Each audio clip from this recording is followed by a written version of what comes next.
what this field looks like and what you can do to stay connected to it. Keeping in mind these words, I want to feel good. I know my beautiful daughter, who will be singing in a little while, Sky, she was working on a music project. And she had come to me and she said, would you mind, she was going to school at the University of Miami, and she said, Dad, would you mind if I dropped out of school? And since I have been a person who has never, ever listened to any advice that adults ever gave me throughout my life about what I should do with my life, because I believe it's something that you have to own yourself, I said, why? And she said, well, I want to sing. I've always just wanted to sing. It's the only thing that's in my heart is singing. And what I've discovered, she said, is that I can't sit in classrooms anymore in my junior year and be told how to sing by people who are not singing. And she said, I also don't want to study theory any longer. I want to sing. I just feel it in my heart. I said, that's great. I said, I'd like to take you with me when I talk all over the country, all over the world. And I'd like you to sing for me, because I'm always so proud to have her on stage with me, as you'll see why shortly. And I said to her, I said, honey, but what you've got to do is perhaps put together a project, perhaps put together a CD, get some way that you can come out and sing at the talks and include on this some of the music that is relevant to what I speak about. And she said, okay. And I was over on Maui and I was writing. And she called me, she said, Dad, the problem is that the musicians that I need to be able to do this are not available. And you can't get them. And I said, Sky, you've got to contemplate yourself as surrounded by the conditions which you wish to produce.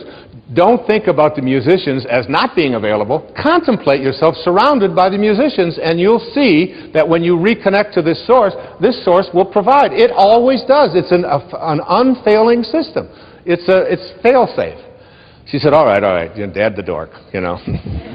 She called me back the next day. She said, you're not going to believe this, Dad. I did what you said last night, and all the musicians are available. I just can't believe it. She said, they called the ones that I wanted, especially they had a cancellation on something. She said, the only problem is that the studios that I need in order to be able to record it are unavailable. There's no studios available in any place in South Florida, and I want to get this in, and I had given her a deadline of like 4 days to get this done, an entire CD.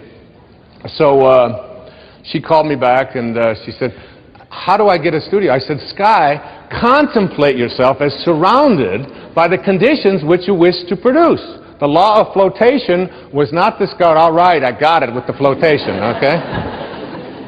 She called me back the next morning. She said, Dad, it's a miracle. She said, the studios had a cancellation, and the studio that I really need and the musicians, they're all available. I can put the whole thing together. It's so exciting. This stuff really works. I said, of course it does. She said, the only problem is that it costs quite a bit of money to pay these musicians and to have the studio time. I said, Sky, honey, you've got to contemplate yourself as surrounded by the conditions which you want to produce. She said, that's why I'm calling you.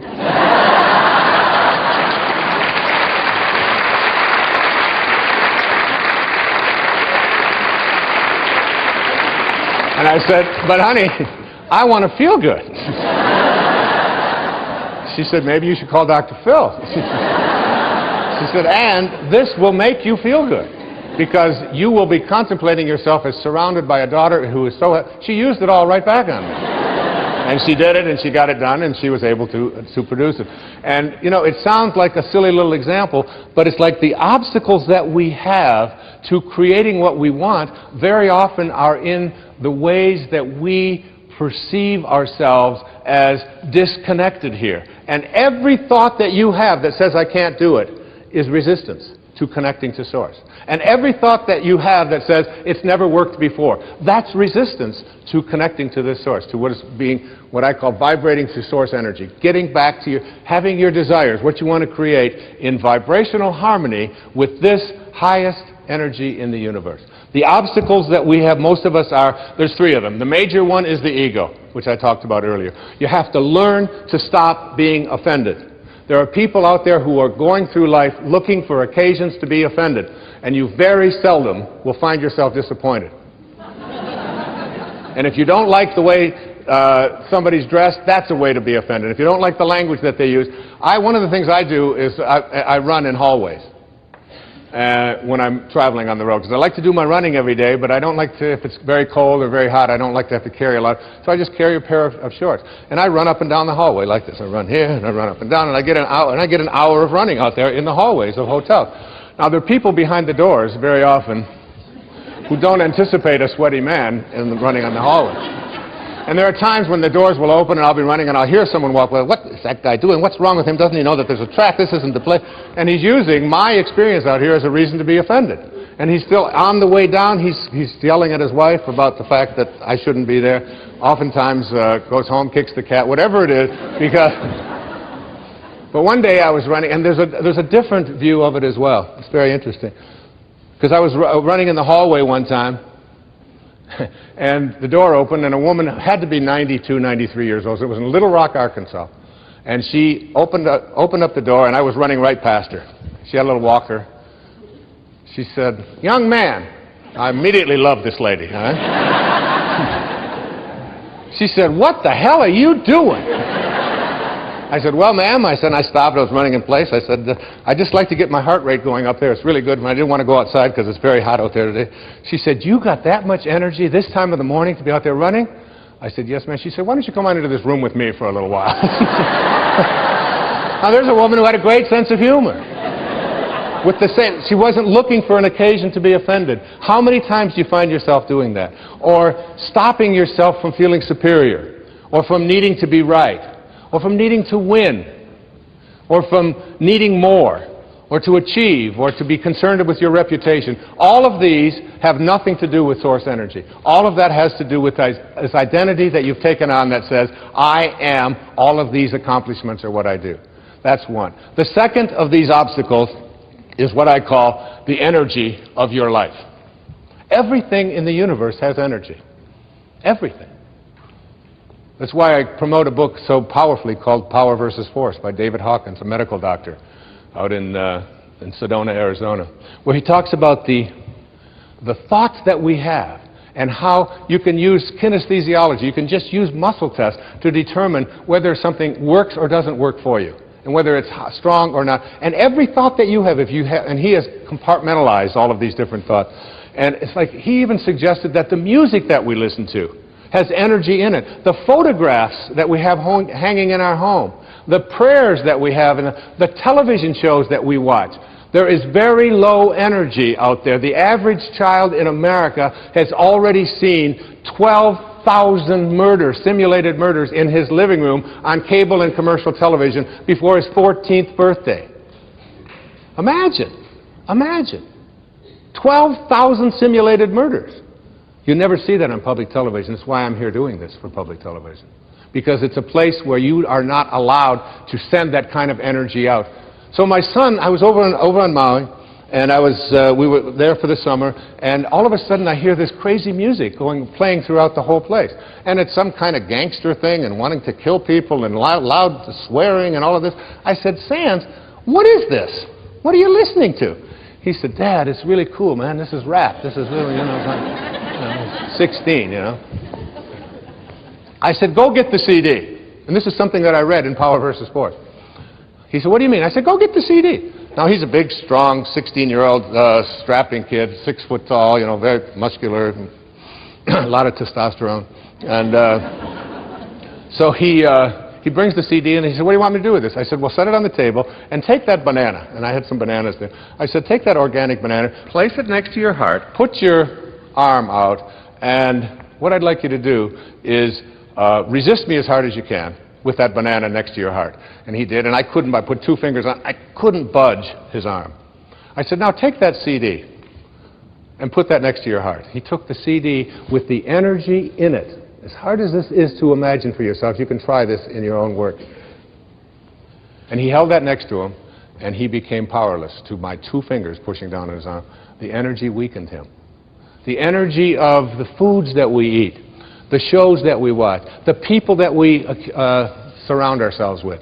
Even most of you know that I'm a camel. And a camel is an animal that starts out every morning on his knees, and he goes to bed every night on his knees. And he can go 24 hours without a drink. And that's something that I do every day. I go 24 hours without a drink. And it isn't because I labeled myself as an alcoholic or anything like that. I was told by a very powerful and important teacher that if you want to reach the levels that I would like you to be able to understand, where you can literally do a somersault into the inconceivable and see yourself as capable of attracting and healing and being able to create abundance, if you want to be able to be all that you can be, he said, you've got to stop putting substances into your body that are deteriorating the body and deleterious to the health of your body. And he said, alcohol just happens to be one of those things. So I don't take a particular moral position on it. I did it because I didn't want that energy into my life. So look at the energy of your life, the places that you accumulate, the friends that you have, the people that find fault with what you're doing. Look at all of the way, even a simple little thing like feng shui, which is a Chinese form of how you arrange the furniture in your. It's so cool. But I've got a lady who works with me over in Maui, and every time I go away, she'll come back and she'll have this thing moved over here and this thing over there, and I'll say, but I like this here. This is where I shave. No. The feng shui of that isn't quite right, and you don't want to have a red next to you. I just listen to her. My place is one of the most pleasant and beautiful places. Of course, having it on the ocean has a lot to do with it as well. But I believe that energy is in everything. Change the energy of your life and reconnect to the energy of spirit. Spiritual energy is healing energy. Spiritual energy, as you'll see, is the energy of abundance.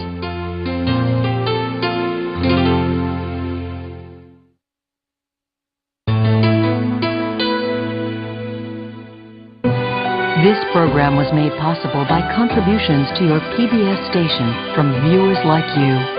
Thank you. So now, the third thing is, as an obstacle, we looked at ego, we've looked at our energy, and also the way that we talk to ourselves. How do you talk to yourself? If you think, here's one of my favorite quotes, the creative source in your life, here it is right here, this creative source. This source reacts to your belief in shortages with a fulfillment of your belief. If you believe there's shortages out there and you can't attract them into your life, now this is a source that is unlimited abundance. It just is a constant state of creating. It's always creating, okay? So it doesn't know anything about shortages. If you come to this source with a belief that there are shortages in terms of your life, it will fulfill your belief. If you believe that you can't be healed, that it's just impossible for you to be healed, if you believe you can't be happy, if you believe that you have to be miserable, if you believe that you can't attract the right person, if you've got something that you want to fund, some project that you want to fund, and you can't get it funded, and you come to this source with a belief in shortages, it will fulfill your belief.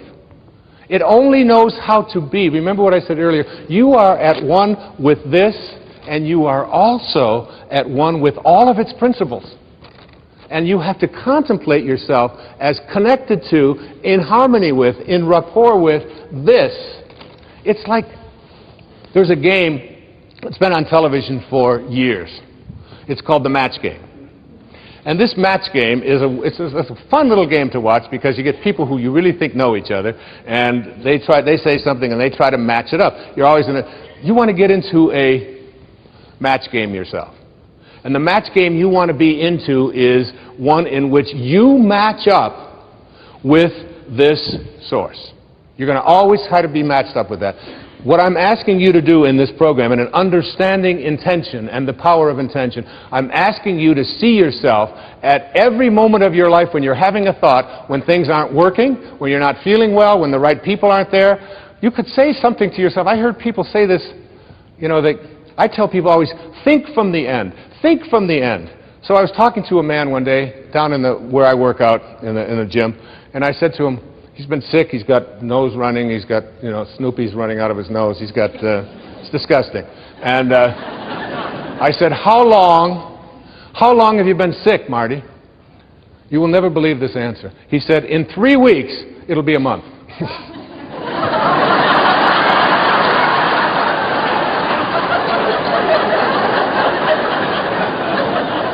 What kind of thinking is that?